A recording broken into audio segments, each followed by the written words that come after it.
Smarty Pants, let's talk candy. What are some of your favorites? Call them out. I heard Skittles, M&Ms, Peanut Butter Cups, Snickers, Starburst, and a whole bunch of others. Nice.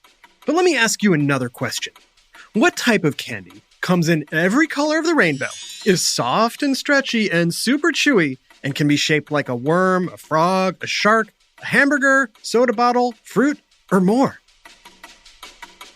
Did you say gummies? That's right. But before gummies became a catch-all term for this gelatinous treat, it first only came in the shape of a bear. But why did gummies start out as bears? When and how did the gummy bear become popular in the United States? And how did the gummy bear evolve to become a yummy gummy treat that can literally taste like almost anything? It's time for another whiff of science on Who smarted? Who's smarted? Who's smart? Is it you? Is it me? Is it science or history? Listen up, everyone. We make smarting lots of fun on Who's Smarted. Picture the scene. We're in the world-famous Klutgen candy factory in 1920s Germany. A young candy maker named Hans Riegel has been tinkering with the formula for the company's famous fruit-flavored gum. Mr. Hans Riegel, stop your candy making and come here, please. Yes, Mr. Kleutgen? If I wanted one of my workers to experiment with my famous recipe for fruit-flavored gum, I would have made an official announcement, don't you think? I just thought if we could improve the texture. I see, Mr. Riegel. Klutgen und Meyer has been making candy since before you were even born. Yet you think you can improve it. Ha! Ha ha! Ha ha ha! I'd like to see you prove it. Really? No, not really. Back to work. Except Hans did not go back to work. Instead, he went home to his wife Gertrude to break the big news. Hans, you're home early. What happened? Oh, I'm done working at Kleutgen and Meyer. I take it Mr. Kleutgen didn't appreciate you messing with his formula? No, he did not. But my dear Gertrude, this may be the sign I've been waiting for. I've decided to quit and start my own candy business. Oh, goodness, Hans. That is so exciting and a little scary, but mostly exciting. I'm getting cavities just thinking about it. What kind of candy will you make? Good question. I've wrote a little song about it. It's going to be fruity and chewy and stretchy. It will be red, green, orange, pineapple, and lemony. I'll experiment with an ingredient known as animal-derived gelatin. I will sell them by delivery, and at busy town fairs, everyone will love them because they look like dancing bears. Wow, that song needs work.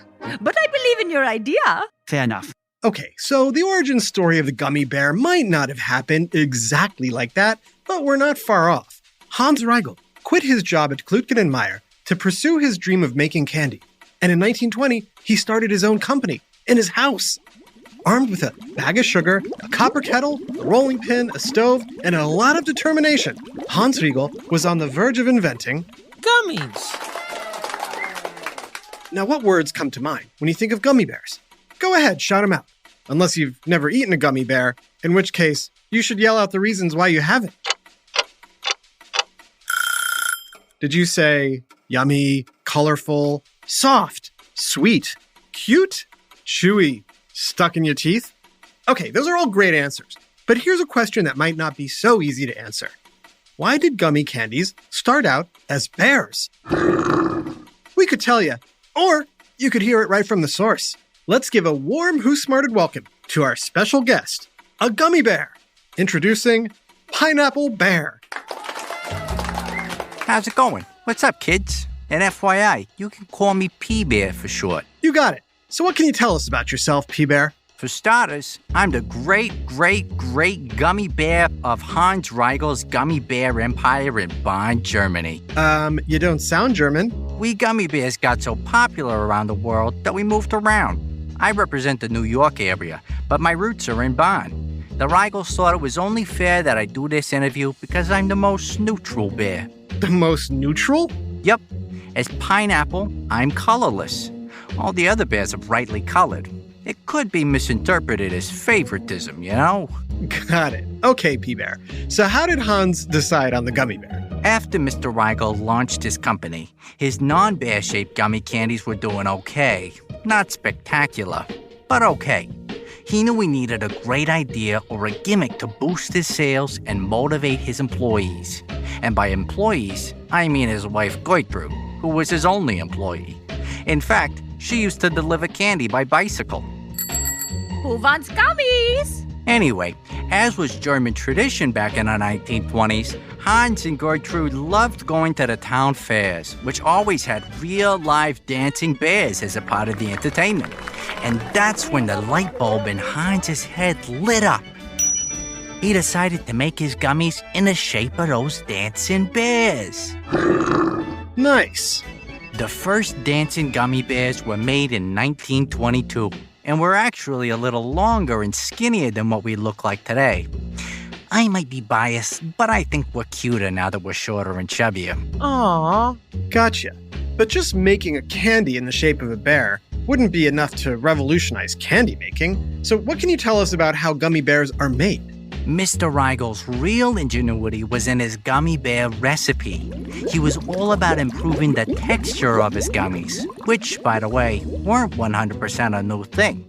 In fact, the Turkish and Japanese were making gummies centuries before Hans was. Whoa. But while Turkish and Japanese candy makers were using corn and rice starch to make their candy sticky, Mr. Riegel's secret weapon was using gelatin as his main ingredient. Do you know what gelatin is? Is it like Jell-O? Pretty much. The main ingredient in Jell-O is gelatin, but gelatin is a type of protein that comes from animals. It can be found in the skin, tendons, ligaments, and bones. It's what gives Jell-O its jiggly, gel-like texture. And it's what makes us gummy bears so perfectly chewy. So what happened once these gelatin-filled gummy bears became a big hit? Well, Gertrude Riegel didn't have to worry about being the only employee anymore. By the 1930s, Hans moved his company out of his home and into a factory of his own. And it just grew from there. So much so that in 1957, Hans became so successful that it bought out Hans's old company, Klutgen and Meyer. I guess you proved it all right. Who's laughing now? Ha! What a great success story. That actually brings me to my next question. How and why did gummy bears find their way to becoming popular in the United States? Good question. It took a while, but starting in the 1970s, U.S. high school teachers would give their German language classes gummy bears as a foreign treat. At the same time, just like with pizza and lots of other foreign foods, American soldiers stationed overseas would bring gummy bears home to their families. The kids loved us. Ate us up by the dozen, I tell ya. In 1982, other candy companies were already copying Hans and trying to get in on the gummy craze. I guess you could say those companies were so jelly. Wait, that was a little funny. Barely. Okay. P-Bear, you sure know your gummy history. But I'm curious how much everyone listening knows about gummies. To find out, we're going to play a little game. But first, a quick word from our sponsors. Hello, Smarty fans. As Who Smarted listeners, you've heard me talk a lot about digestion and what's going on inside your tummy. That's because your whole body's health starts in your gut. But did you know 61% of people experience digestive discomfort? Everything from bloating and constipation to gastrointestinal irritation. I know, not fun. Luckily, I found Seed's DS-01 Daily Synbiotic.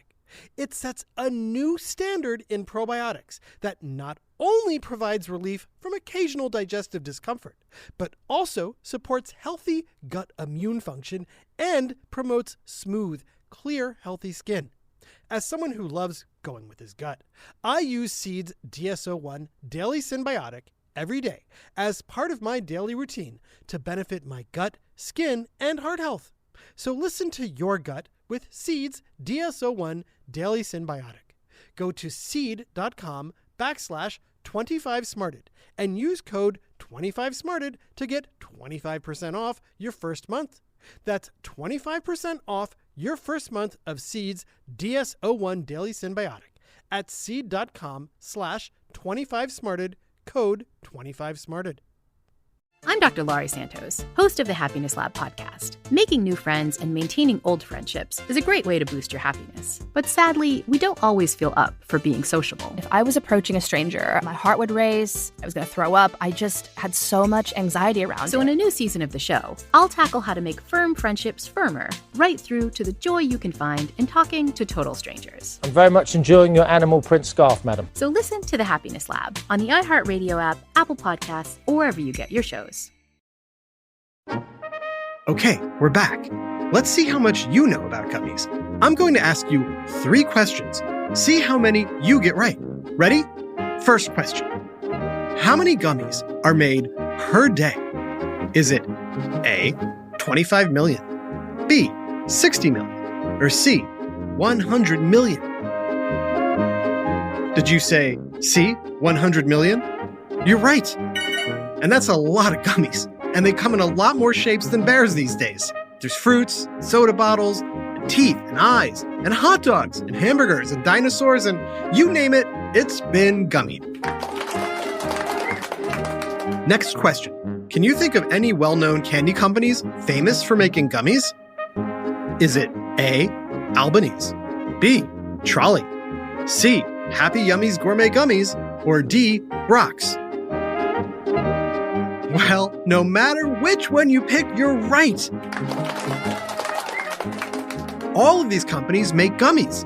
However, it was Trolley who came up with the gummy worm in the early 1980s. Final question. In 2009, the largest gummy bear ever was made. It weighed 5 pounds and stood 9.5 inches tall. Can you guess how many calories it was? Was it A, 12,600, B, 20,000 calories, C, 33,800 calories? And if you chose A, 12,600 calories, you got it right. And that's like almost a week's worth of calories in a single gummy bear. Well, I don't know about you, but I'm getting a sugar craving. I think I'm going to go stuff my face with gummies. But do I want bears, worms, or... Oh, I know. I want a gummy pizza. A pizza! Never mind. I'll have a bear.